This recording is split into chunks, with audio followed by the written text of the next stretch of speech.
All right, welcome in today to my first ever Q&A Friday.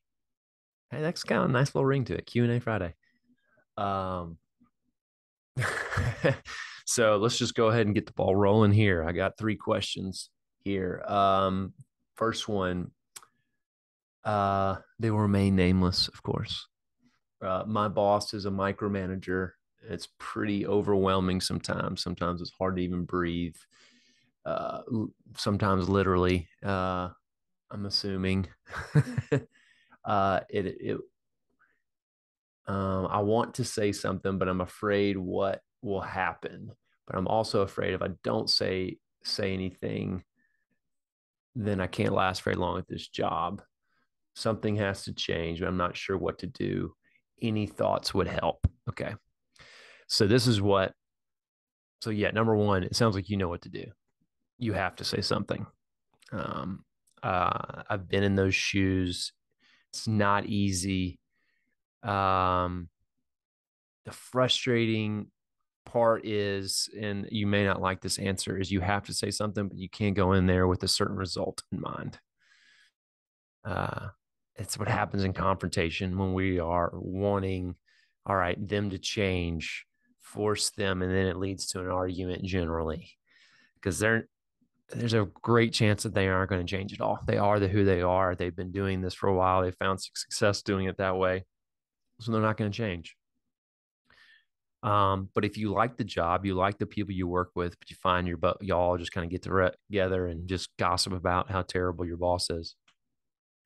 Um, that's not a recipe for change. So probably stop, do less of that, right? But it is frustrating. It's overwhelming. I'm sure you get home and you got to vent to somebody about how obnoxious this person is. Um, but I think you have to say something. You have to confront it. And I would say the goal in mind when you go do that is yourself, is for your own boundaries, for your own conviction about who you are and where you stand, that you're not a place of being walked over. But I would say come in also with the tension of, hey, well, I'm in to have a conversation. Let's solve this a little bit here. Communicate you, how you would thrive better in the position if you weren't constantly micromanaged, looked over your shoulder, was critical of every little thing that you do. I worked for a micromanager who he would tell me something to do and then I would do it. And then he'd come behind. If it didn't work out the way he wanted it, he would then question why I did it. And I'm like, because you told me to. And then he'd say, no, I didn't. So I get where you're coming from.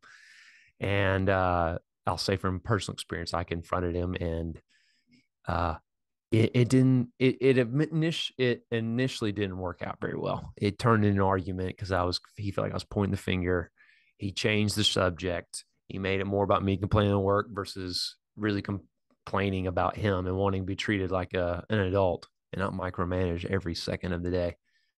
Uh, but I think, yeah, you just got to, so therefore I went with the end result in mind that I was going to change him. We're going to have this great moment and we're going to start working better together. And just, you can't do that. You got to step into it with really, hey, I'm communicating me and I'm open to a conversation. I may not, everything may not 100% be true what I'm saying, but I know at least 80. And so I got to communicate that. Uh, and then, yeah, where the chips lie, the chips lie. And then you know where you stand and you know where and then the next phase is like, can I stay here longer knowing that he's not going to change?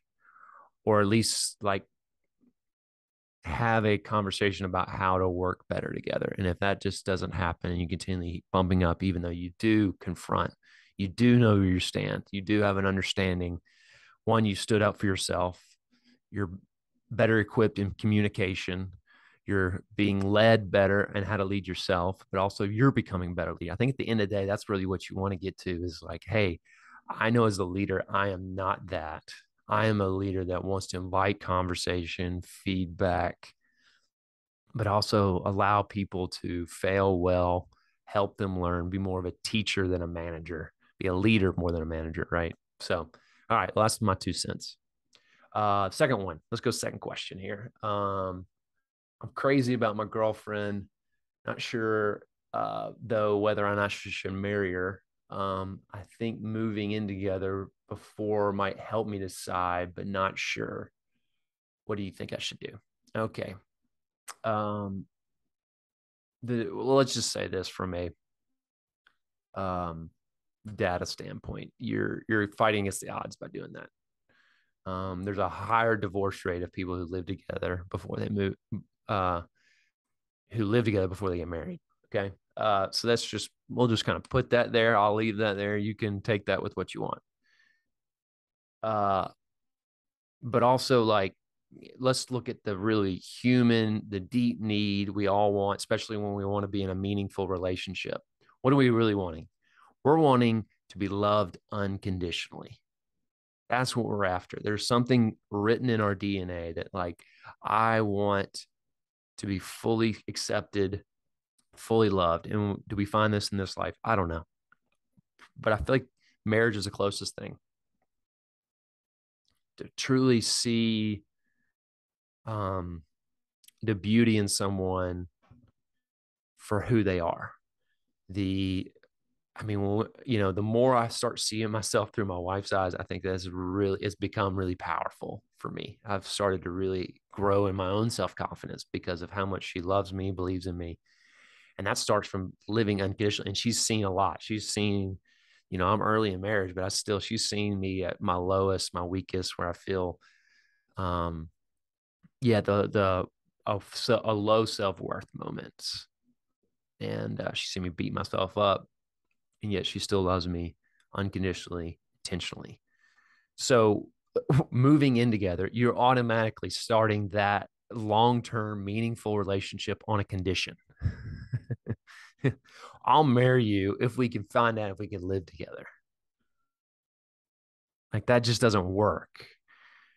It's just like when men and women have to be in a full committed relationship to, like, and you're saying, well, I'm already in a committed relationship. I mean, like, marriage, like, it's legal sign and all. It's, it's been done. It's going to take an act of God or an act of legal paperwork for me to get out of this relationship, because we are just so different. And it's so beyond. And it's like, but like when you're in a sense forced, I don't like that word, but it's like you're being pushed to live together, and you're choosing to be with this person hell or high water, no matter what happens, in an unconditional sense, no matter what, there's something that's like, this is going back to even my first question. This gets revealed in you when we choose to embrace these things instead of avoid them. There's a revealing of who I am. We find out the best parts of ourselves. We find out where we're lacking as well. And we find out really what we want at the end of the day. And this is what you're probably wanting, is true unconditional love. You're wanting someone just to see you for who you are, and for you to start a relationship on a condition, like, yeah, let's test these waters out. Let's take this car for a test drive before we actually make the full commitment. It's nonsense. And I'll give this little tidbit of my own life. I know of at least two people who have given me that advice of, like, y'all should move in together before you get married. Both of them are on their second marriages. So, like, it's just there's a common denominator there. Like, they're not the people that have a high value I have for relationship that are in this beautiful, amazing relationships. That's my take. And there's people that have, you know, that have bucked that trend without a doubt. There's no doubt about it. There's people who live together before they get married and they have a great marriage. Not saying that, but generally it happens the other way. And then it's just, there's other people who go the other way who are like uber traditional and they have bombed in marriage, but that's for a whole other reasons. Probably because they went into marriage with a condition, right? And that's what happens in the traditional sense as well too. That we come in with these conditions to our life. So I just recommend, like, you want to embrace this moment in your life where you're learning about each other and you're making that commitment before living together. So, okay, that was question 2. Last one, I promise. This one's probably a little more broad, could hit maybe more specifically to y'all, to a broader sense of y'all. I like my job. um, boss, people I work with. Um, I am married with a kid on the way. I go to a good church, and I have a good community, but something feels missing. And I've checked all the boxes that I thought I was supposed to have. And I think I should be happier.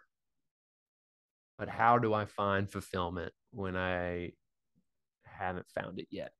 Interesting. Um, I added that. How do I, in the end there? But yeah, so how do you find fulfillment? Especially when you've, like a lot of us in this Western world, we've done the things we're supposed to do. We got the good grades. School. That's not talking about me. Talking about the general. These are some of my clients. They've marked the boxes, got the good job, moved up in career, got married, got a nice house, and there's just something missing. That's a human experience. And that's a great place to be. It's you're rubbing up against something. Because people that are generally feel fear, those are the moments, right, that we actually learn about ourselves and we actually become better and we actually find out more fulfillment. When there's stress, when there's tension, when there's a forging, to give that little plug. But where do I need to find fulfillment? So this is a video that'll post on Monday. I think it's specific to men, that we do. This guy's been checking the boxes. He's been nailing his responsibilities, right? As we've all done. So, okay, what are the responsibilities in life? Like taking care of your wife, taking care of your kids, showing up work on time, doing your job, right? But there's always the balance of that. Like if you're not finding enjoyment and doing things that make you come alive, and that could be simple things, but I think if we're constantly looking just for an escape, you know, from this feeling of unfulfillment because we're doing all we're supposed to do, I think there has to be a tension of intention towards the thing that jack us up. I think if you don't have enjoyment in your life, the things that you you know, for some guys it is hunting. Sometimes that's only, I guess depends on the season, right? 3 months out of the year, include turkey season, maybe 5.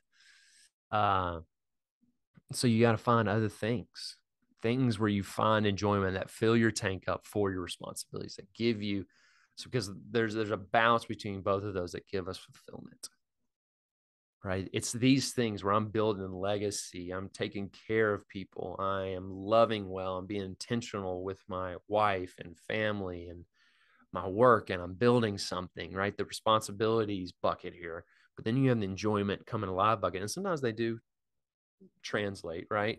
But there has to be something. That could be something within your job, but that has to be regularly, because, like, man, we're just not here for just strictly filling the boxes, filling the blank. And I think you have to go on it. We all have to go on that journey of, like, man, when have I felt most alive? Maybe I think about when I was a kid. There's things I did that, like, man, I just really loved. And how do I schedule that? How do I make time for that? How do I make that part of my daily existence? Could be friends, parties, if you're a social person, not like me. Or, I mean, it's a variety of things and it's specific to you. How do you make that happen? I think it's a journey we all got to go on of finding that balance. That, yeah, we have responsibilities, we have a life that we're building and doing, and as we get older, and right, this list shrinks. This list probably is not that big to start with. We've probably got too many of those. You already probably need to shrink it, but this probably can less. The more we get older, it becomes, maybe it goes from 80% to like 60 or 50, right? And then this list, especially once we start figuring out and we pursuing it, it begins to grow. It becomes, instead of like 20% of our life, or from us, it's like probably 2 or 3. It becomes larger, and it adds to the responsibilities. I think we got to remember that we don't just do things we enjoy that are just strictly destructive and escaping, hiding. I think when we fill up this tank so much and we just have these little enjoyment, that's the process of that's the pathway to midlife crisis. addiction, divorce, all these things, because we've just been on the loop, right? And we haven't really taken stock of the things that jack us up, that make us feel alive and find enjoyment. So, okay, so that's my little 2 cents, my first Friday Q&A. Yeah, I hope you enjoyed it. Please, in the comments, respond, but as well as like you can email me at cartwright@mentorforge.com with any other questions you have. And I'll see y'all next time.